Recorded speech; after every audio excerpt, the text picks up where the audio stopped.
that white. Yeah, there's one right there. I just Yep, let's do that before I get through. Wait, no. I'm gonna have to use the bathroom before we go on the safari ride. No. It is. Enter, not an exit. Oh, it's a huge deal. Yeah, look, you can see it over here. Can you see it? Yeah, they should just be a lion. That's kind of cool though, I like that. You know how that used to be a lion thing? There's a paper. There's like a redid it too. Yeah, that's all nice. How did they get them? Yeah, how did they get them? Probably, yeah. Oh, Chase went through that too.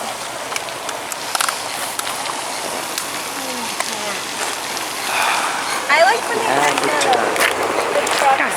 Oh, by the cafe. You remember? When they had like the trucks lined up, like. God, why? God, why? I guess it's like better though. I like it.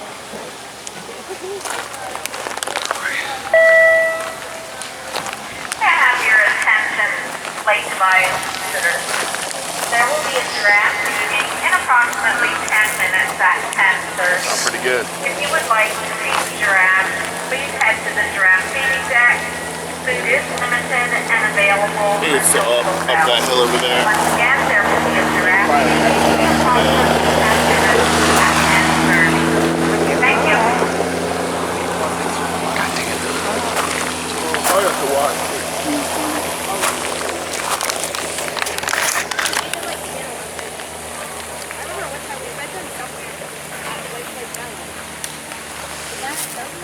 This is, I think, the third episode we're doing.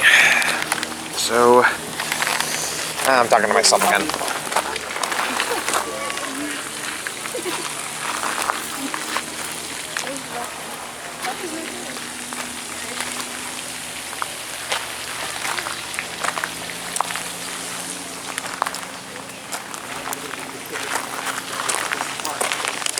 Okay.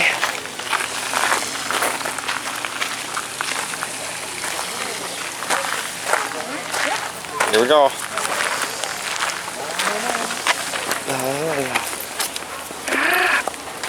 Oh no! What are you doing?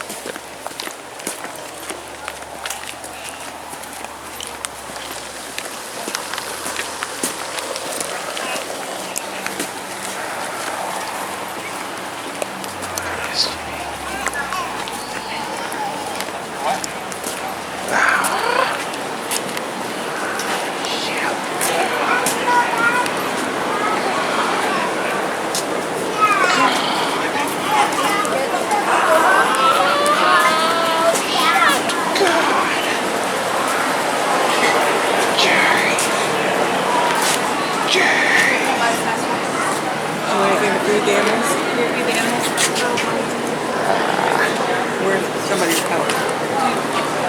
I don't care about food animals. Do you want to do Do you want to do them? Yeah. Okay, let's go get you some.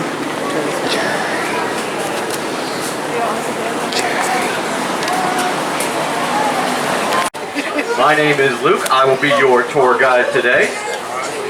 Hi, Luke. I've got one big rule to go over here in Safari Station, and then the rest I'll go over out there since it's not too sunny today. Big rule, guys. When the bus is on and I'm in my seat, I need you guys to be sitting too. I don't know if you noticed, we're actually missing the roof on this bus. If I hit a bump and you fall off the side, you're part of the exhibit. I'm not coming back for you. So just please stay seated. Other than that, I need one more thing before we get out there. I need a little enthusiasm. Who's ready to go see some animals? All right, pretty good for the morning. All right. Yep.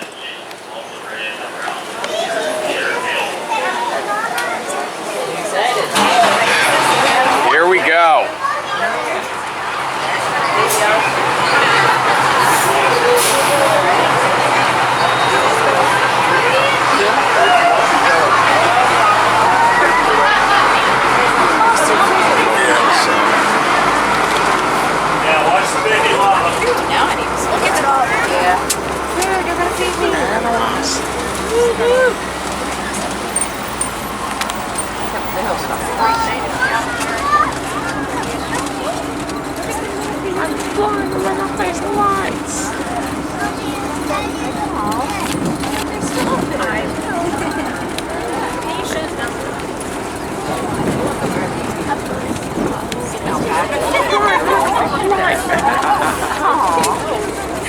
Yeah.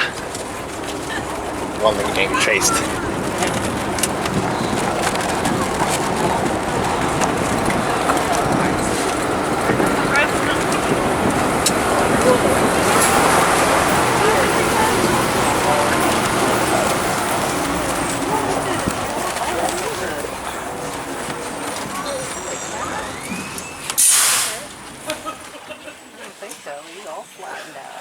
All right, I hope you guys enjoyed your tour. I'm just kidding. We still have those rules to go over. So along with staying seated while we're moving, I also ask that you keep your arms inside and your personal effects, extremities, and small children. We're going to go through some tight spots here. I don't want anybody's arms getting clipped as we go through woods, gates, or our safari station. Yeah. Yes. A couple other rules here. You can feed any animal that you see out here, but please only feed it the food that you bought here in the safari station, the carrots, the popcorn, and those alfalfa pellets. If an animal should get sick, we need to be able to trace where it got that food from. That's not our policy, that is government law. Okay. We're going to see some animals out here with some big antlers and horns. I'm going to ask you don't touch those. The antlers are in what's called velvet. They're still growing. If you touch those, it might damage them. It'll hurt the animal. It'll hurt me. And then that buck won't be able to get a girlfriend for a couple years. You don't want that on your conscience. As far as the horns go, be mindful when those animals are near the bus. They'll swing their heads around. They don't realize they're swinging those horns right into your face. Just keep a clear head when they're around. Be mindful of those. And don't grab onto them, please, because if that animal decides he wants to look the other way and you're still holding on, you're going right over with them. Okay. Other than that, I think we can get started here. Right next to us here is one of our emu birds. I'll start with him. We've seen a couple birds out here. This is the emu. He's from Australia. They're the second largest flightless bird in the world.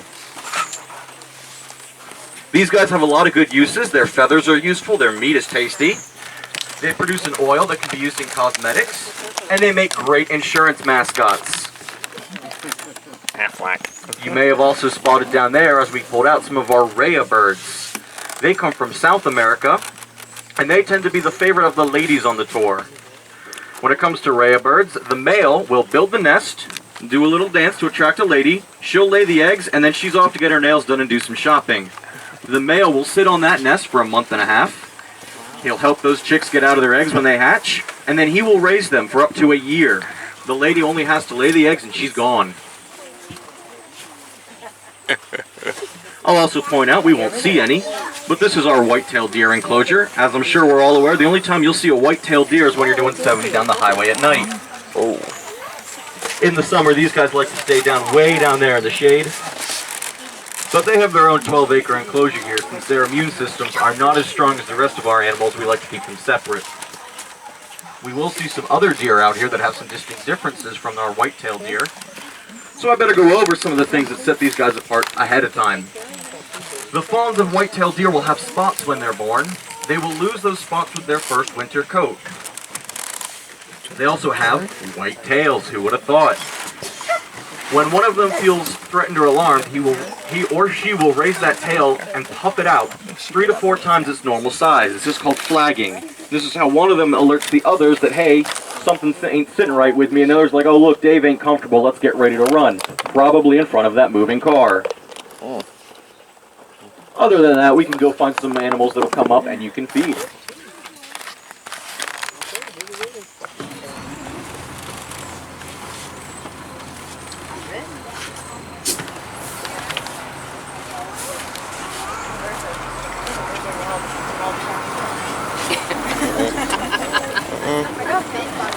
I better snap a picture of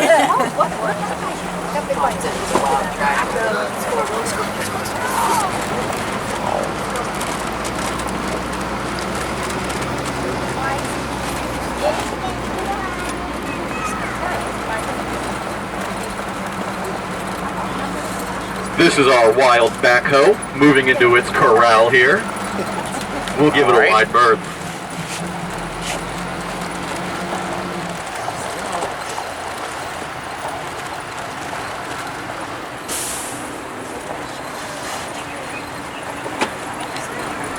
You're the wrong way.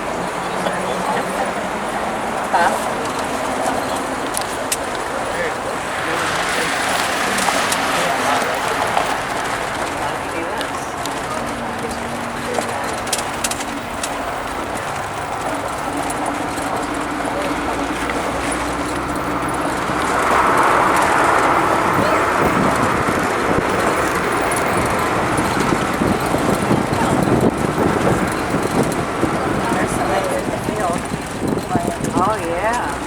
To the left, you might be able to spot a clutch of Rhea eggs hiding in the grass there. Nice.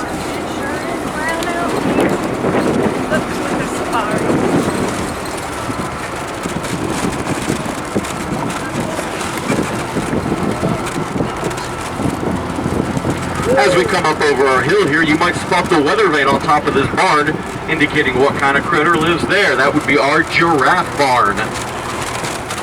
We have 4 reticulated giraffes, and it looks like they're being fed right now. The oldest of which is Bakari. Not Bacardi, the liquor, although he is a liquor. If you go over there to feed him later on at 1 or 4 o'clock, he might lick the hat right off your head. He's 6 and he thinks that's funny. Oh, okay.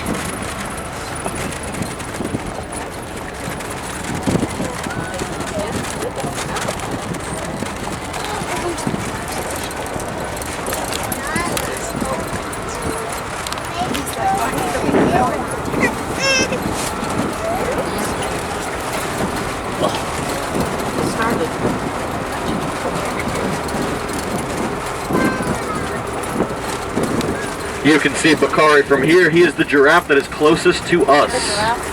Next to him is his pal Tucker.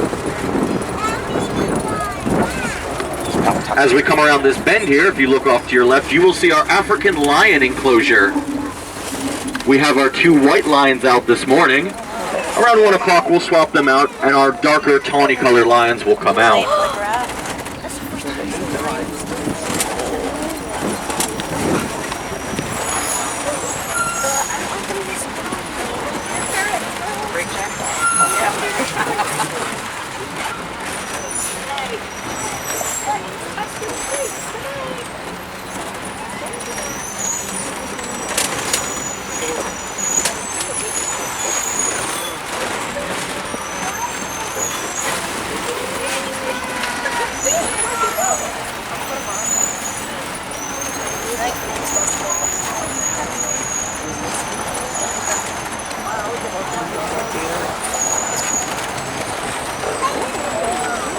As we come up to these elk, I remind you, please do not touch their antlers. We don't want to cause them any harm. Okay.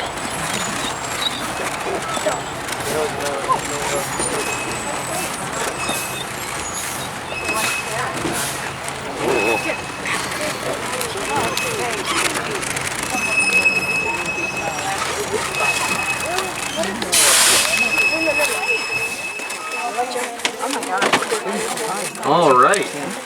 These are the North American elk. These are the 2nd largest deer species in the world. Does anybody know what the largest is? That would be the moose, which I'm glad we don't have out there. I hear they're quite aggressive. Oh dear. Give it? I'm trying. Now these guys still have their velvet on the antlers, like I've explained. But in the fall, the males will start to get very aggressive with one another. So they will take those antlers and they will scrape them against trees and in the dirt to try and scratch that velvet off and sharpen them. They'll go into what's called rut, where they start competing for the ladies. And to do so, they start covering themselves in their own special brand of cologne. It's called they pee on themselves. Got him. Personally, I try Old Spice, but these guys have better success than me anyway. Now these antlers will fall off in spring, but they'll keep them all winter, and then around May time they start growing them again. They'll grow to the end of July at a rate of about 1 inch per day. Those ones have big teeth. So feed it. As you feed them, you may notice that they only have bottom teeth. They don't have a top row of teeth. That's normal. We didn't go around pulling them out. We're not that mean here. They have a very hard roof of their mouth, which they can use to grind food up against with those bottom teeth. If you look back in further, you might spot molars, which are actually made with ivory. Okay. There's only one other North American animal with ivory. Does anybody know what that one is? That would be the walrus, which is where the similarities end. The North American walrus. Okay. Do it. Come here, buddy. Come here, buddy. There you go. Oh, wow. You might notice a few of these forget it. elk are a white color. They are not albino. They're what's called Okay, leucistic. just It's throw it similar out. to albino, but they have a little bit more pigmentation, giving them blue eyes instead of red eyes. Way out for. I don't want to get I just don't want to get my fingers bitten off. Yeah. Oops. There it goes. Behind you, Tammy. Mom. Thank you.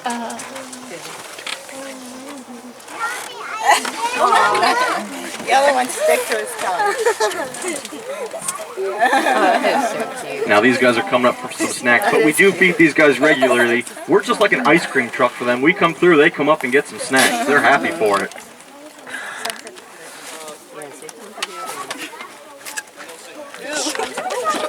Just watch them.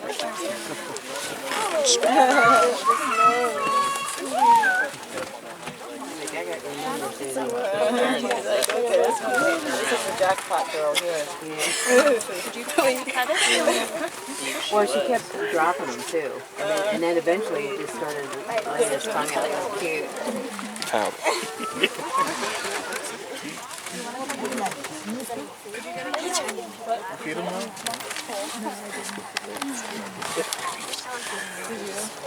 Look at that. What's that tail had in the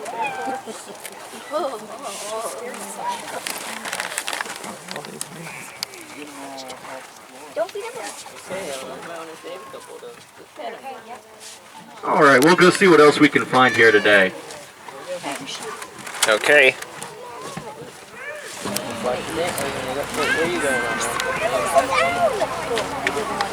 Down, people.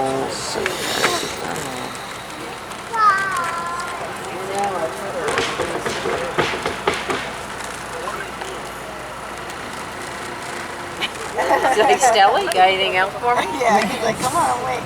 Come on. Not anymore.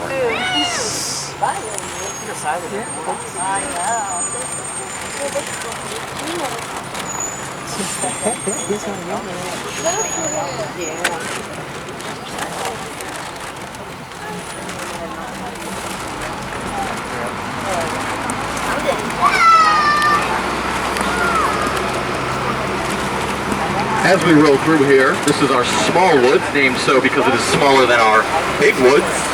You'll notice a lot of downed trees. We leave these trees here because the elk and our fallow deer will use them to hide their young. There's no predators out here, but that's their instinct. We'll also go past our smaller herd of llamas here. These guys do not like us. They will not come out. They will just stare at you and judge your haircut. I call them my drama llamas.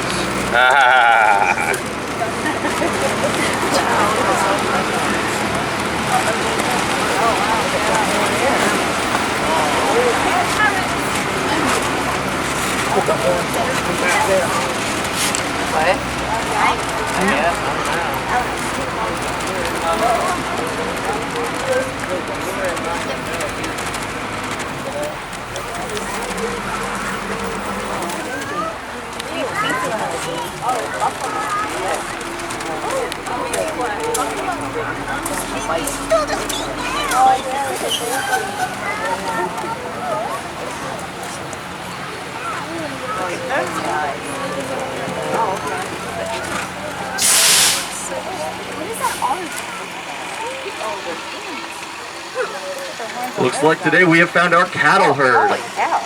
I'll start with the North American bison. One is coming up on the left side of the bus, as well as the two babies there. These guys are the largest animal and land animal in North America, and they can run up to 45 miles an hour. Now they can't turn on a dime, but they can turn on a nickel. I know my audience is that. Now these guys used to be plentiful across the North American continent, with a herd of 60 million, but overhunting brought those numbers down to less than 500 around 1899. Conservation efforts were put in place, and now these guys are coming back pretty well. Here's a reminder to be mindful of the horns. These guys don't realize they have them.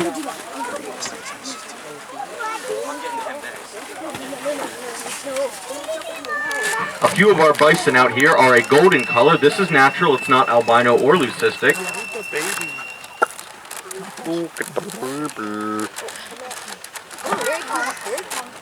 This is a normal color for bison. They've got about a 1 in 10 million chance of coming out this color in the wild. However, you can spot our bull in the back there. He is that golden color and he takes his job very seriously, so we actually have 5 of those golden buffalo here. I'll point out, way in the back off the right there, that is Lil Tex. That is our longhorn. Everyone knows where the longhorn comes from, right? Mm-hmm. They come from Spain. Yep. The conquistadors brought these guys over in the 1500s. And when it came time to leave with all their plundered gold, they had to pick, do we take the cows or do we take the gold? Clearly they picked the gold, but these guys thrive so well on just grass alone and arid climates that they spread throughout Mexico and Texas, where they are the state animal today. Okay. Now our longhorn has a tip-to-tip span on his horns of about 7 feet. The record is 10 feet 9. You'll also notice a couple of our Watusi coming up on the right side of the bus. These guys with the very thick horns. These guys are the oldest domesticated breed of cattle in the world. They are from around modern-day Uganda, where the Watusi tribe domesticated them several thousands of years ago. The Watusi tribe has a special ceremony they do with these guys, where the men will prick their neck just a little bit to let some blood out. It doesn't hurt the animal.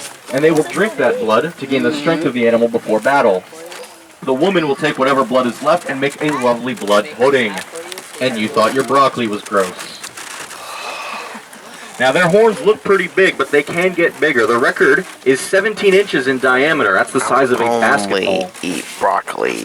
They look heavy, but they're not that bad actually. The inside of them is a honeycomb structure with blood vessels that helps to keep the animal cool, so it's not as heavy as it looks. Broccoli enjoy more with While we're here, I'll point out some of these shorter, shaggier cattle. There's a few off to this side and a few up along the road there. Chicken. Those are my favorites. Those are our yaks. With the rice. These guys come from the Himalayan mountains of Tibet and southern Asia, where the Sherpa people and the Tibetan people will use these guys for just about everything. Their wool is used in clothes, wigs, and fake beards. Their milk is drank. Their meat is used for food. They even use their manure. They will dry it out and use it as fuel to start fires. There's no trees 20,000 feet up in the mountains.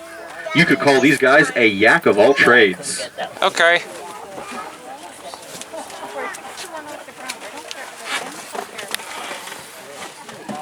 They've got those short, stubby legs to keep a low center of balance because those icy slopes on the Himalayas are where these guys come from, and they're used as pack animals there as well. And last but not least here in our cattle herd, I will point out our Brahmin. Right off there, the one with its white with the black face, that is Bert. That is his brother. Does anybody want to guess his brother's name? Reynolds. No, his name's Ernie. These guys are Brahmin cattle from India, where they are held sacred. They will not be used for their meat. If one of them would be crossing the road and we were in India, we would have to wait on him. We cannot honk our horn. We cannot go around. We cannot get out and try and move him. Not that you could. He would be fined or arrested. These guys are sacred there. Okay. They're also our field's natural bug repellent. On hot summer days, these guys secrete an oil from their skin, which acts as bug repellent. I'll let you guys ask if you want to borrow some, but I hear it's pretty stinky, so I'd pass myself. Okay. I'll also point out our Watusi calf. He's a couple months old. That is Kenny off the back right of the bus there. He's adorable and a little bit of a troublemaker. Yeah. Save your carrots, honey. That's enough for them. There's more animals. What are those up there? Are those baby donkeys? All right, we'll keep moving now that we've said hello to all of our cattle. I love these guys. They're so fun. Do you see that? We're moving. Okay, Mom's gonna sit with them too.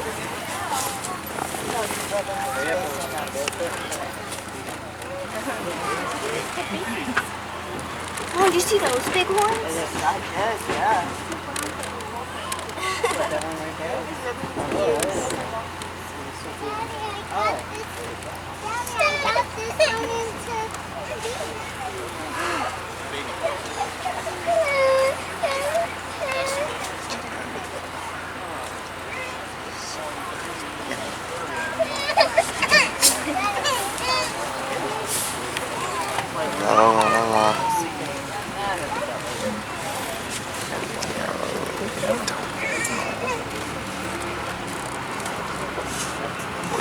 You guys are pretty lucky today. Ernie usually doesn't like to come over and say hello. Oh, really?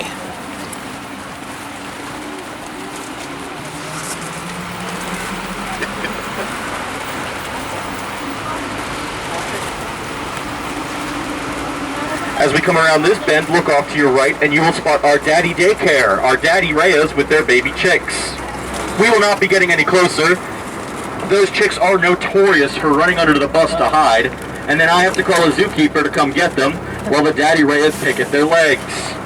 I don't become very popular if that happens. Uh-oh.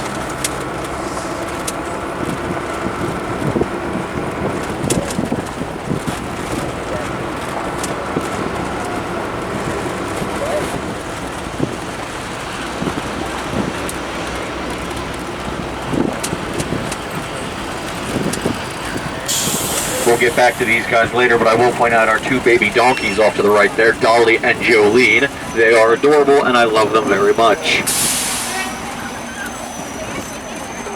Aww. And off to the left is our wild speed limit sign. It says 5 miles an hour. You guys are in for a treat. I do 6. Uh-oh.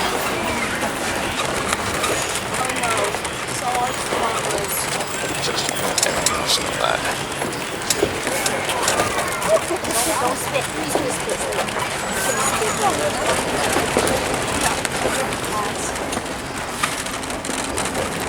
Look at the tree.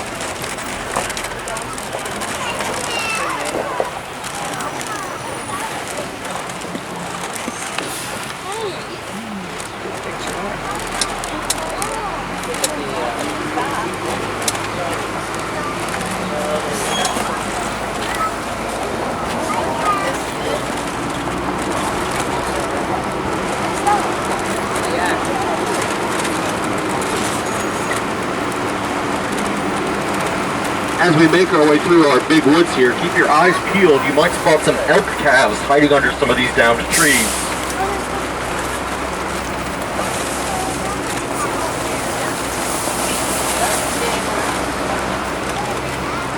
Girls are called cows.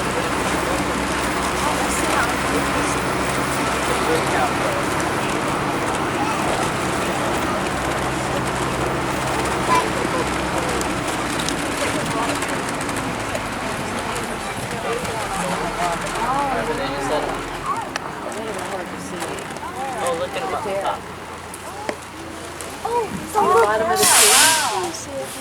Oh, you found the baby. Oh, good job, man. Off to our right, here's another one of my favorite animals. Nice. These are Asian water buffalo. These guys are really hard workers. Come on, guys, give me something. These guys were bred in China over 7,000 years ago. They're really useful in rice paddies. Maybe that's why these guys don't work. We don't have any rice paddies here. They've got these wide hooves that allow them to walk through shallow water and across mud without sinking in, kind of like snowshoes almost. These guys are also the biggest animal that we have on our tour today. That bull in the middle there, the big black one, he can grow to be 2,600 pounds. Now they'll stay in the mud and the water all day. They'll stay in the water all day. That's where they like to be because they have hair, not fur. They have hair like us, and not a whole lot of it. They can sunburn. They will sit in the water and use that mud that they splash up on themselves like that as sunscreen. If you forgot some, you can go down and ask them for some. I will laugh and I will film it. Oh, dear.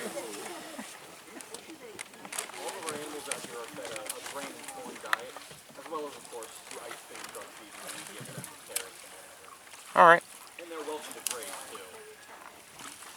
Now, most dairy cattle in the United States produce milk with a milk fat of about 3%. These guys are a little different, rather. These gals are a little different. They will produce milk with a milk fat of 8 to 10%.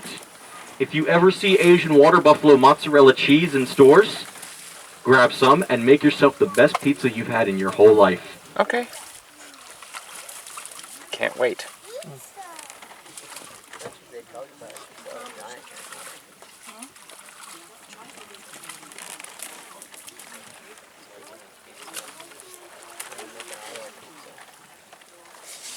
All right, we'll pull up here and see if we can spot some of our fallow deer. All right.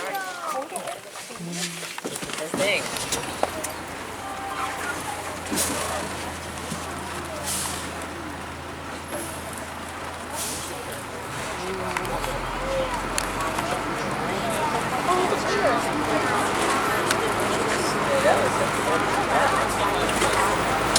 Oh, so deer! Deer! There was albino deer.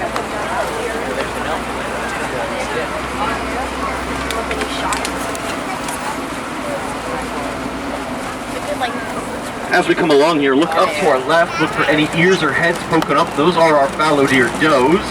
They'll be up there with their fawns until later in the day when they come down to play and drink in the creek.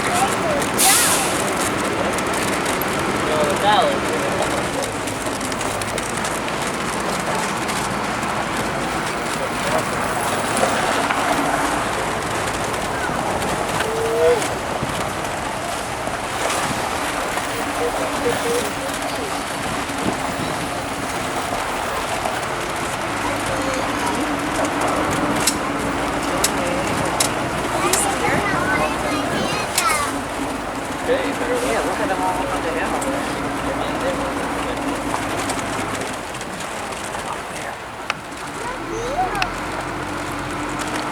Oh my God.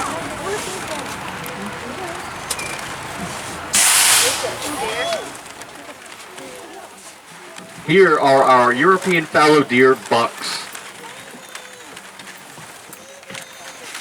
Like I said, these guys are a little different from our white-tailed deer that we have locally.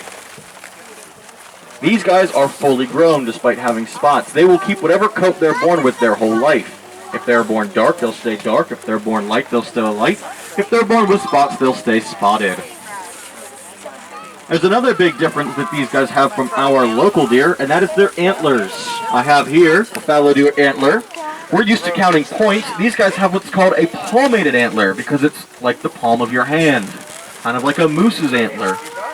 To be considered a trophy, a buck needs to have an antler like this that is up to 9 inches across or more. The record is 14 inches across. They say touching one of these gives you 7 days of good luck. I will have this for you guys to touch on your way out today if you should so please. However, it hasn't worked yet for me, so we'll see how you guys do. If you play the numbers and win, remember my name is Luke. Oh my God. Sorry, I'm not a lottery player. Yeah.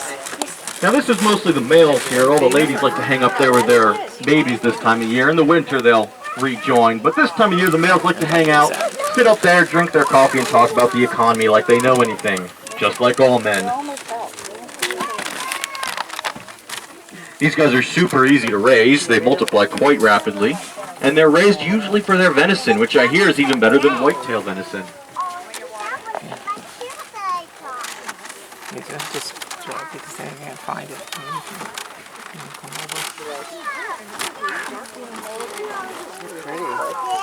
He's controlling. There's a carrot that I played for them. Apparently they haven't found it yet. Yeah, I know they. I don't know. Yeah, stop.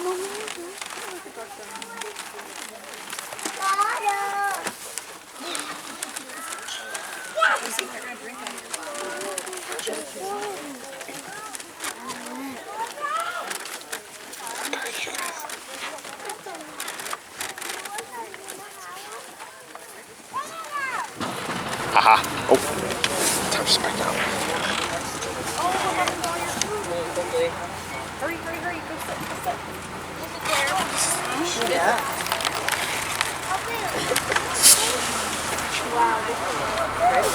Yeah, there is, isn't there?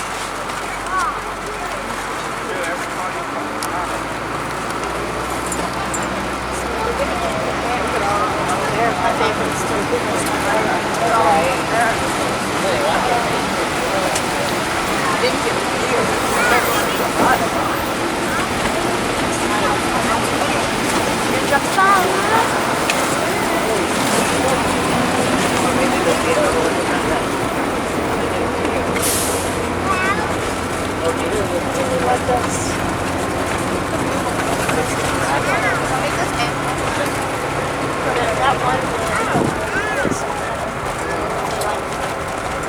Off to our left right now is one of those rare bird daddies sitting on his clutch of about 15 eggs.